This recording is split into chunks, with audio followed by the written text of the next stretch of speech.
This is the third part in the recorded lectures for Chapter 16. Here we are discussing sexual selection. Adaptive changes in males and females lead to an increased ability to secure a mate. With males, there's an increased ability to compete with other males for a mate, and females choose to select a male with the best fitness or ability to produce surviving offspring. So with sexual selection, here's what we tend to see is male competition and female choice. Females choosing the male that they mate with, and males competing for a mate. So that's the most important things from this slide, which is slide 30. Okay, so with the female choice component, the choice of a mate is a serious consideration because females produce few eggs. You probably remember from the chapter on meiosis, chapter 10, that for every 4 sex cells that divide by meiosis, only one of them will become an egg. And that's in females, human females. But anyway, females produce few eggs at a time also. So only one of those actually is released each month.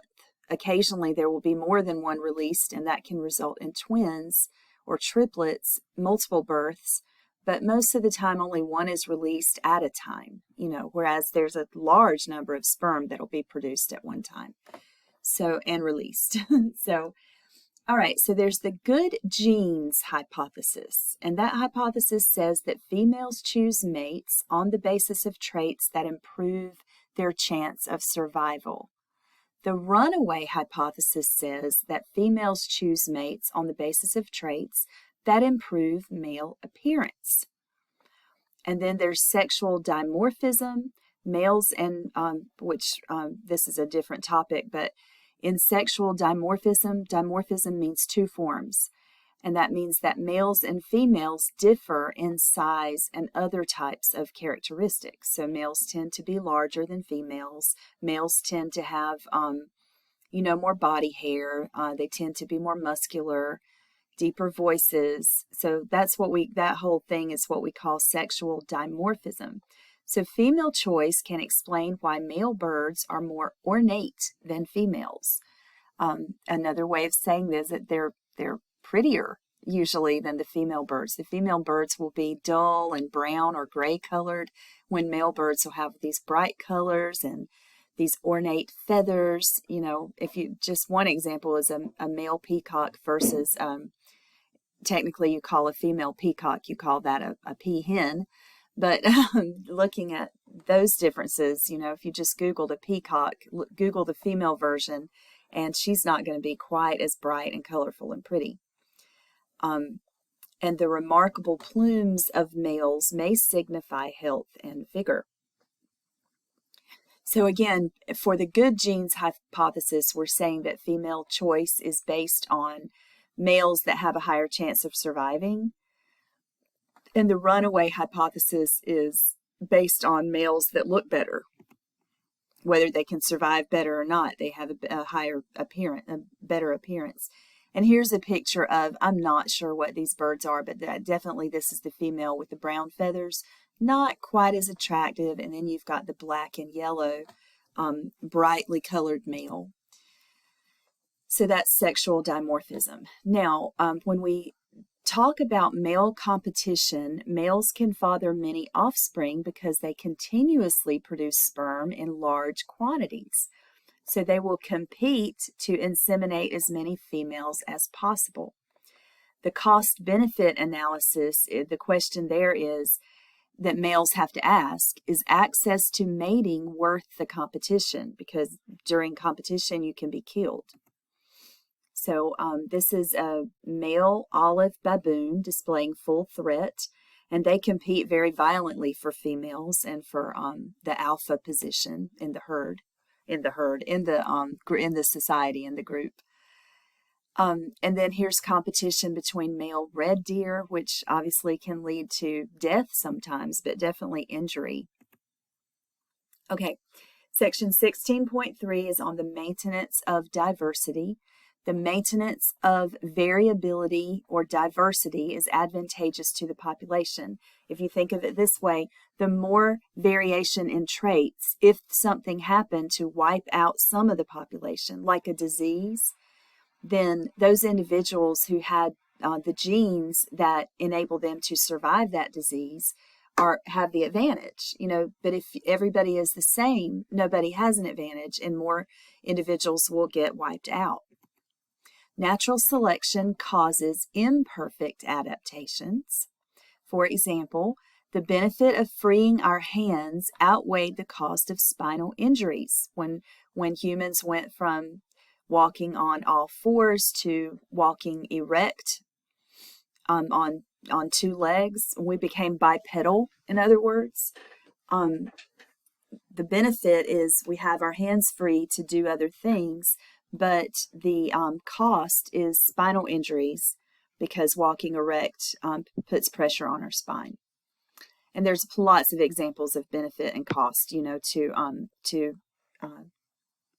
adaptations. Then we have maintenance of variation among a population's members has survival value for the species.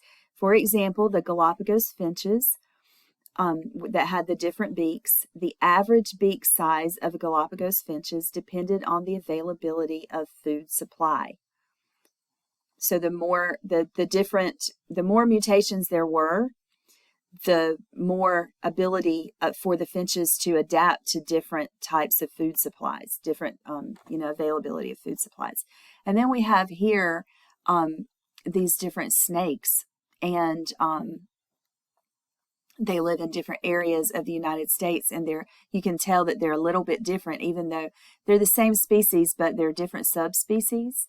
Pantherothis obsoleta, but then they will have a different subspecies name. That third word is the subspecies name. I think these are corn snakes. I'm pretty sure that they're corn snakes, just from looking at this one here. But the point is that they're adapted to their food supply. So they've adapted over time to their food supply.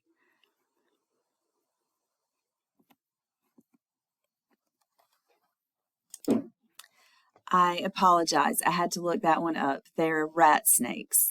But anyway, going on to recessive alleles. So heterozygotes, in other words, carriers of recessive alleles. We also can say that they shelter recessive alleles from selection. So because they're going to show the dominant trait, but they're carriers of the recessive alleles so they can pass it on to their children. Heterozygotes even allow lethal alleles to remain in the population at low frequencies virtually forever. That's why we have, individuals with cystic fibrosis. We know that eventually they're going to succumb to their disease, but because two heterozygous parents have a 25% chance of producing a child with cystic fibrosis, if both of them pass on their recessive allele, then that's going to allow that allele to remain in the population. There's this concept called heterozygote advantage, and there is a question on the quiz about this. The advantage of being heterozygous for some conditions. So one example of this is sickle cell disease or sickle cell anemia.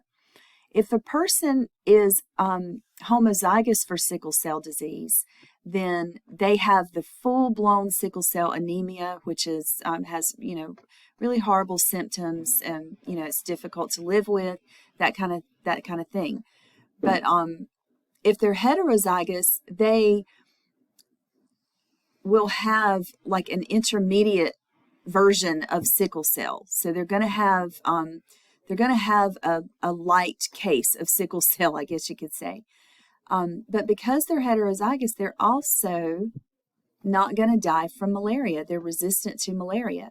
So individuals who live in Africa, where malaria is common, if they're heterozygous for sickle cell, they are also resistant to malaria. So they don't die from sickle cell. They don't die from malaria. They're more likely to survive, period. And that's the heterozygous advantage. And this is also a good example of stabilizing selection because the heterozygous individual is the average form of the trait. Homozygous dominant for not having sickle cell would be one extreme version, and homozygous recessive, who would actually have sickle cell, would be the other extreme. But the heterozygous individual that has one allele for sickle cell and one normal allele is going to have the advantage, and that's stabilizing selection. And this just shows you where malaria and sickle cell overlap, these green areas in Africa.